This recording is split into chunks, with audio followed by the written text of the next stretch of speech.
Hi, everyone. Before I bring you today's interview, I just want to share with you a report we have just put out that I highly urge you check out, because with most investors going about life, investing, and retirement planning as if nothing unusual has happened to our financial system, not realizing the repercussions of the 11 trillion that's been pumped into the US financial system in the past 18 months alone, it's especially a good read at this moment in time.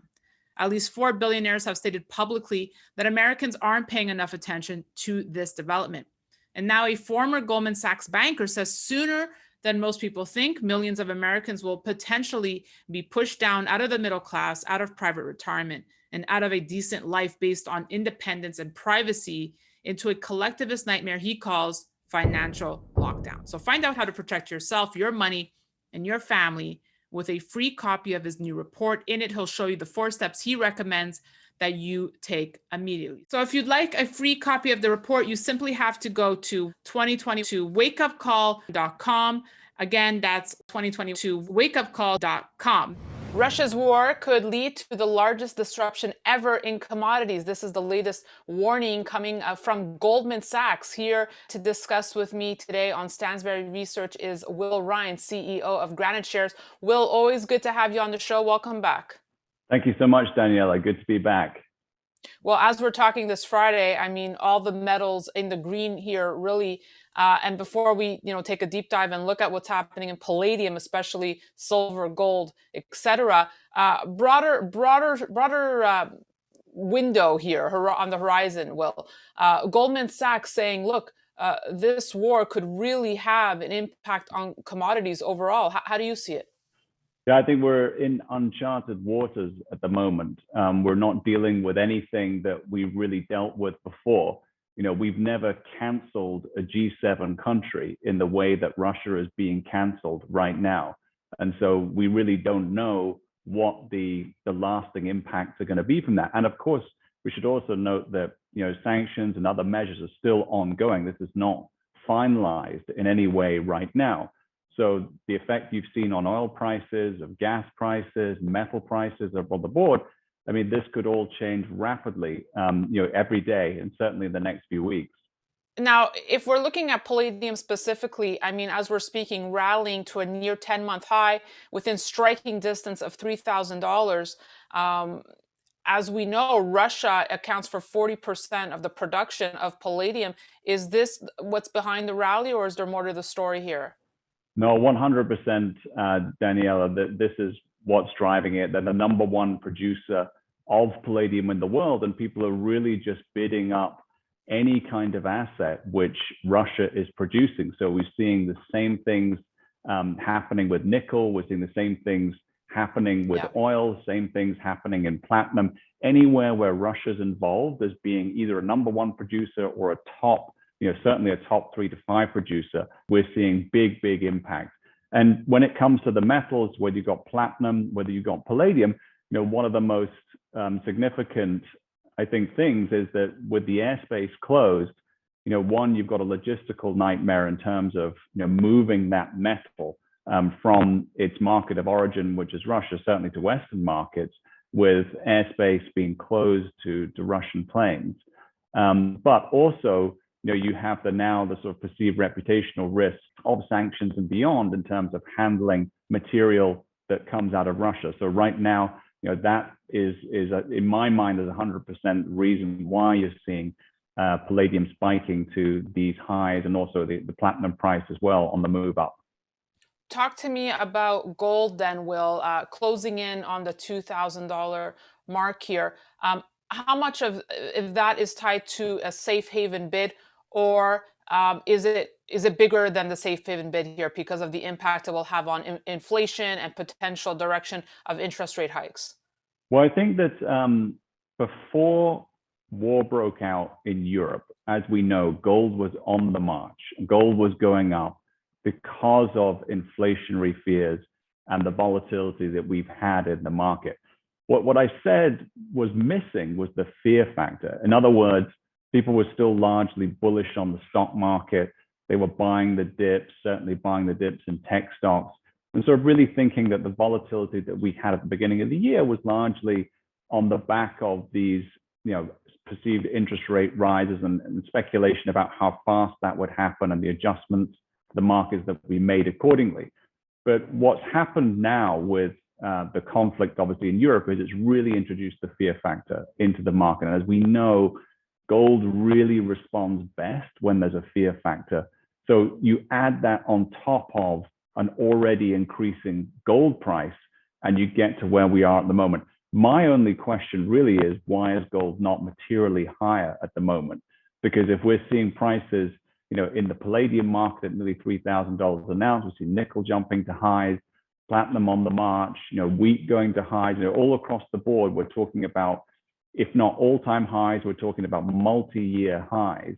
And so if that's the case there, you think, gold at this level, still not an all-time high versus what happened in the summer of 2020. But you've got to think with what's happening at the moment, gold has room to go significantly higher than where it is today. Well, I think that's the question. You just took the words out of the mouth of most investors probably watching this. Why isn't gold higher? Do you think this is just the beginning? I think it's just the beginning. I mean, just one case in point, which obviously is, I guess, the sentiment really that's overhanging, the negative sentiment that's overhanging today's market activity, which was the assault or at least shelling around or directly on, we don't know exactly, the nuclear facility in Ukraine. And you've got to think of, this is now a level whereby, this could escalate, into an absolute catastrophe if anything happened with that nuclear facility. So, gold again at this point, clearly gold on the march today, as a result. But you've got to think that with things like that happening, there's plenty of room for gold to go higher. I want to bring up a news item in relation to gold that maybe is under the radar, but could have a big impact. Want to get your thoughts on the London Bullion Market Association, LBMA, has asked 6 Russian gold refiners it accredits if they have commercial links with sanctioned Russian entities, and that such links, if found, could affect their accreditation. Now, the loss of LBMA accreditation would make it difficult for the refiners to sell gold and silver in the London market, the world's largest, as major international banks typically only deal with LBMA-approved refiners. How big of a news item would this be? I mean, I don't think it's the biggest news item of the day, but it's clearly, again, in a similar vein to what we've just talked about with platinum, with palladium, with other metals, where you're talking about supply coming from Russia and now the impact or the potential for supply to be interrupted. Now, gold, I mean, maybe the effect would be similar to what happened during the height of the pandemic, when, again, air traffic was shut down for health reasons, and that caused a disruption to the London bullion market, in terms of getting gold to where it needed to go, and that resulted in that huge premium, certainly in the futures market versus the physical. So I think that we've seen the effects of some of these disruptions before, and to that extent, I think we're talking about more disruption, supply disruption coming out, any gold coming out of Russia. Let's just talk about the Russian ruble for a second here. It plummeted to under 1 cent, obviously due to the economic sanctions. Now, do you think that Putin saw this coming? Do you think he has a contingency plan? I know you're not a geopolitical expert, but any insights as to how we might see this play out? Yeah, interesting enough, I was actually in Russia in 1998, 99, when the ruble last collapsed after the Russians defaulted. And what one kind of memory from my time there was that what people used to do at that time was literally every time you got a paycheck, you'd rush to the closest exchange vendor, and these are just people largely in the street, foreign exchange vendors, and would immediately convert whatever paycheck or whatever money you had in rubles into dollars.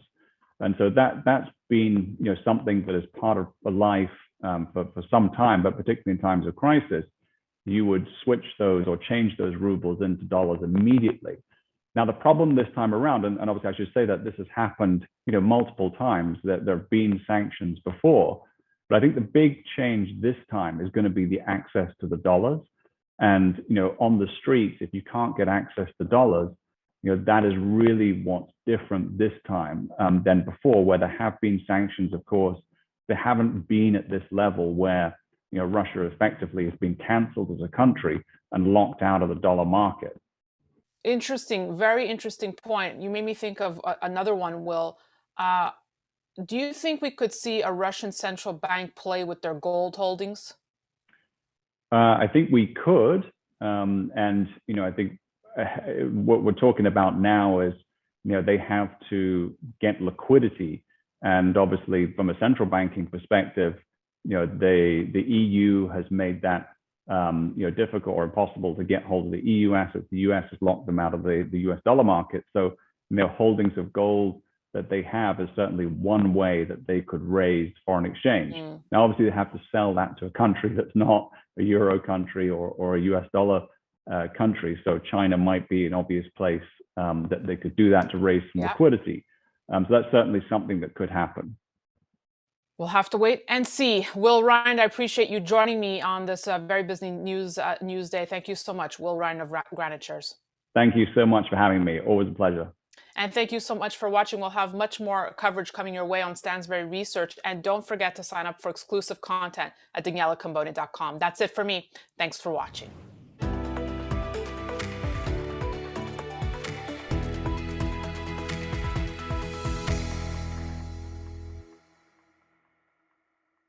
Opinions expressed on this program are solely those of the contributor and do not necessarily reflect the opinions of Stansberry Research, its parent company, or affiliates.